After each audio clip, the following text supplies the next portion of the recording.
Professor Marco Antônio Villa. Olha,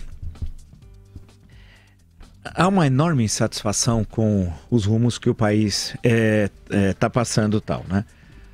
Mas não é de hoje. Se você mexer na imprensa, a partir da década de 30, quando você tem já uma sociedade que caminha para a urbanização, é a partir dos anos 60 que esse processo já fica mais claro, e a partir já do final dos anos 70, início dos anos 80 do século XX, já o Brasil é um país urbano, você já nota sinais claros de absoluta insatisfação com os rumos do país, tal, né?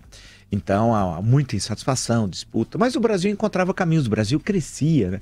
Até final dos anos 70 no século XX, durante os primeiros 70 anos, portanto, o Brasil foi no Ocidente o país que mais cresceu. Aí acabou perdendo o pé no final dos anos 70, por uma série de outros problemas que não vem ao caso relembrar aqui. Porém, aí começa a vir muito essa ideia de desesperança com o futuro do Brasil. E nos anos 80, essa desesperança era um pouco temperada com a possibilidade de mudança com o fim do regime militar e a redemocratização.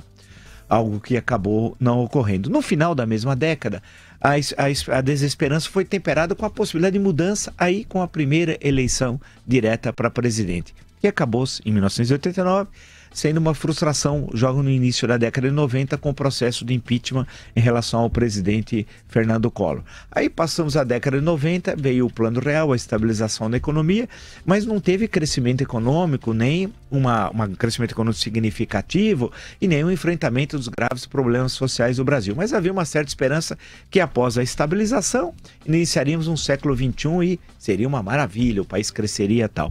Porém, isso não ocorreu, porque tivemos os 13 anos petistas, uma ilusão, numa conjuntura internacional muito favorável ao Brasil, que o Brasil acabou perdendo aquela chance que nós tivemos, e essa questão de desesperança foi retomado especialmente nos últimos 3 anos, porque não se vê possibilidade de mudança. É isso que eu acho que é a questão fundamental hoje. Nós podemos discutir 1000 outras histórias, discutir questões estruturais, falar do Congresso Nacional, fazer ironia, brincar, rir, chorar, ficar irritado, mas nós, cada um de nós, como simples cidadão, não consegue ter nenhuma possibilidade de mudar tudo que está aí. O sistema é tão petrificado, tão imune à mudança, que nós chegaremos à eleição em 2018 com o mesmo quadro eleitoral, com pouquíssimas alterações, mas em essência o mesmo de 2014. E as pessoas vão perdendo esperança no Brasil. As pessoas já perceberam que o sistema é tão sólido que nós podemos protestar, atacá-los, dar risada e fazer ironia, né, de tudo.